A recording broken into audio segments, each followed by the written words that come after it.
یہ کرسی کا مسئلہ بارہا بیان ہوا ہے اور الحمدللہ یہاں ایسی کوئی غلطی بھی نہیں ہو رہی، کیونکہ مسئلہ بیان کرنا یہ علماء کی ذمہ داری ہے۔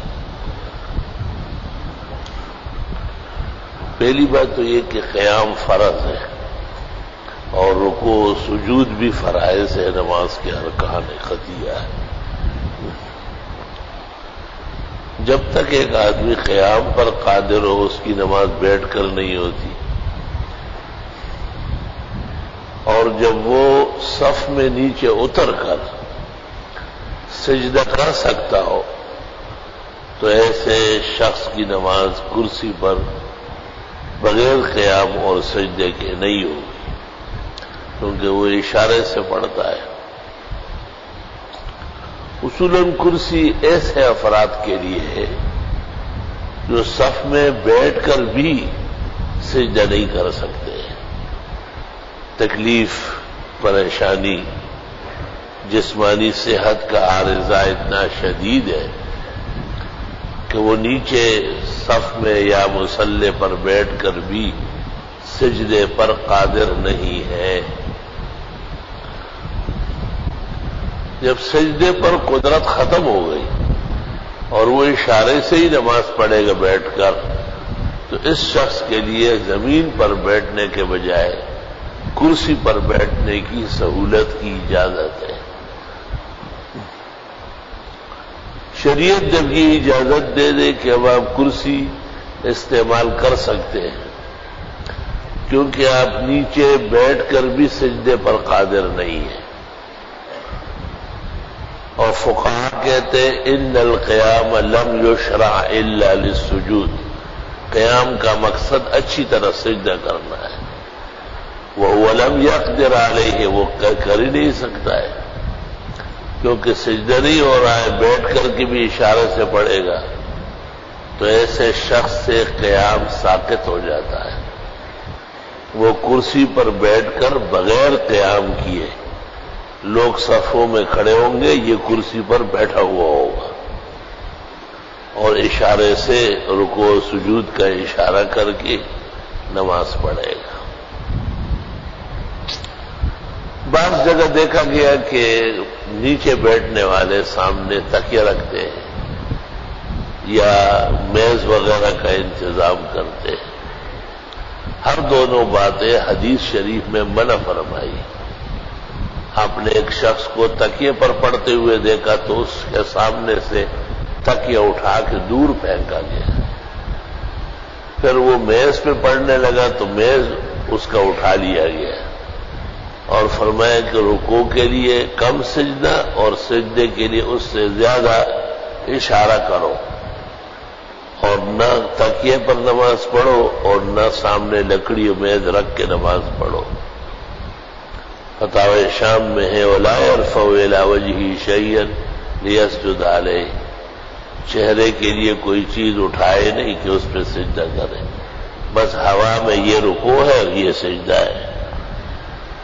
پیغمبر نے اس کو کر کے دکھایا ہے۔ عمران ابن حسین کی حدیث میں الاخبار والتصریح باحادیث الاختیار میں قاسم ابن قطلوبہ نے تمام اسانید نقل کر کے لکھا۔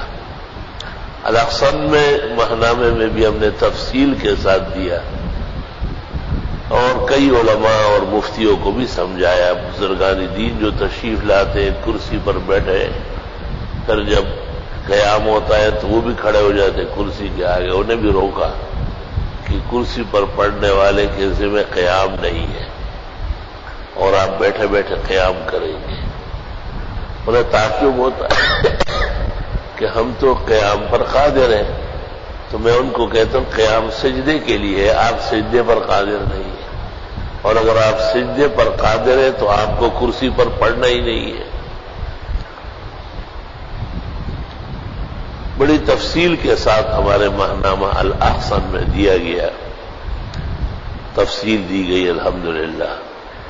ہندوستان سے ایک تحریر شائع ہوئی ہے اور اس پر عنوان ہے کرسی پر بیٹھ کر مطلقاً نماز نہیں ہوتی، اور انہوں نے ایسے واقعات نقل کیے کہ رسول اللہ صلی اللہ علیہ وسلم نے تقریر کے لیے کرسی استعمال کی، درس کے لیے کرسی استعمال کی، لیکن جب نماز کا وقت ہوا تو آپ نے کرسی ہٹا دی اور آپ نے صف میں کھڑے ہو کر یا بیٹھ کر نماز پڑھی۔ انہوں نے اس سے یہ نکالا کہ کرسی پر مطلقاً نماز ہی نہیں ہوتی۔ ہمیں بڑا تعجب ہے، دارالعلوم دیوبند کیا ایک مفتی بھی ساتھ ہے، تو میں نے الاحسن کے ایڈیٹر ہمایوں کو کہا کہ اس تحریر کو شائع کرو اور لکھو، اس کے ساتھ میری طرف سے لکھو کہ یہ تحریر قابل نظر ہے، یعنی اس کی بعض مندرجات درست نہیں ہے۔ مطلقاً کرسی پر نماز ناجائز، یہ ٹھیک بات نہیں ہے، یہ فقہ اس کا ساتھ نہیں دے گا۔ معذور، تکلیف والا جو نیچے بیٹھ نہیں سکتا ہے یا بیٹھ کر کے بھی سجدے پر قادر نہیں ہے، وہ کرسی استعمال کر سکتا ہے۔ آج کل ایک SMS چلا ہے کہ اے مولوی اللہ سے ڈرو، تم نے نماز میں رکوع ختم کر لیا، سجدہ ختم کیا، کرسیوں کا بازار کا۔ بھئی مولویوں کا اس میں کیا کام ہے؟ مولوی تو الحمدللہ صحت مند ہوتے ہیں، بہت کم کا یہ واقعہ پیش آتا ہے، اکثر تو اور حضرات بیمار ہوتے ہیں، تو اور حضرات کی دینی رہنمائی بھی علماء کا فرض ہے۔ ایک شخص کو ہم جانتے ہیں کہ یہ پکا مومن مسلم نمازی ہے، وقت کے اس موڑ پر وہ پہنچ گیا کہ وہ غریب صف میں بیٹھ نہیں سکتا، اگر بیٹھتا بھی ہے تو پھر بھی سجدہ نہیں کرے گا، اس کو ہم کرسی کیسے منع کریں؟ یہ تو ہم کرتے ہیں کہ بھئی کونے میں کرسی ڈالو، سائڈ پہ ہو جاؤ، اور بعض جگہ جہاں ائمہ کمزوری دکھاتے ہیں شاید وہ بالکل ساتھ ہی کرسیاں لگاتے ہیں، یہ بدنظمی کی بات ہے۔ وہاں جہاں تک علمی مسئلہ ہے وہ صحیح طرح یاد کرو اور لوگوں کو بتاؤ، اور ماہنامہ الاحسن وہ نمبر یہاں سے حاصل کرو جس میں اب کرسی پر نماز پڑھنے کا تفصیلی مسئلہ آیا ہے، 8-10 صفحے میں شائع کیا۔ اپنے معلومات کے مطابق ہم نے کوئی ناحیہ کونا نہیں چھوڑا، اس کا پورا پورا جواب دے دیا، اور معذورین کے لیے ایک حالت عذر میں جب وہ نیچے اتر کر کے بھی سجدے پر قادر نہ ہو تو وہ کرسی استعمال کر سکتے ہیں۔ دارالعلوم دیوبند یا بعض اداروں کی وہ تحریر درست نہیں ہے جس میں کرسی پر مطلقاً نماز کو ناجائز لکھا ہے۔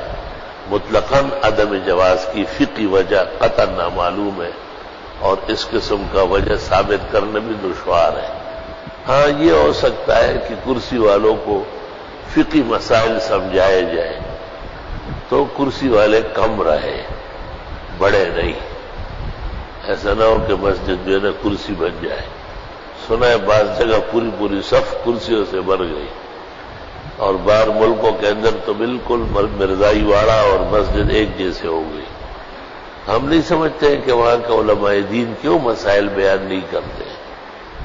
ہم تو بیان کرتے ہیں، اور یہ جو کرسی والے ہیں ان کو سب پتا ہے، جو نمازی باقاعدہ آتے ہیں وہ سب معلوم ہے ان کو کتنی مرتبہ یہ بیان ہوتا ہے کہ بھئی کرسی پر آپ تب بیٹھیں گے جب آپ نیچے صف میں اتر کر کے سجدہ نہ کر سکتے ہو۔ اگر صف میں اتر کر آپ سجدے پر قادر ہیں اور آپ نے کرسی استعمال کی، ایسی تمام نمازیں جو پڑھی گئی وہ کلبہ میں وہ نہیں ہوئی ہے، اور اس کو دوبارہ پڑھنا پڑے گا۔ کرسی کا جواز آپ کو اس وقت ہے جب آپ صف میں یا مصلی پر اتر کر کے بھی سجدے پر قادر نہیں ہے، تو بے شک آپ کے لیے کرسی کی اجازت ہے، اور جب کرسی کی اجازت مل جائے تو اس کے لیے قیام معاف ہے۔ قیام مستقل رکن نہیں مانا گیا۔ القیام لم یشرع الا للسجود فقہا کہتے ہیں۔ یہ سب مسائل بالتفصیل بیان بھی ہوتے رہتے ہیں، ماہنامہ الاحسن میں بھی لوگوں کی سہولت کے لیے دیے گئے، پھر بھی بیان کریں گے، اور علماء دین بیان فرماتے رہے تاکہ کرسیوں والے غلطی نہ کریں۔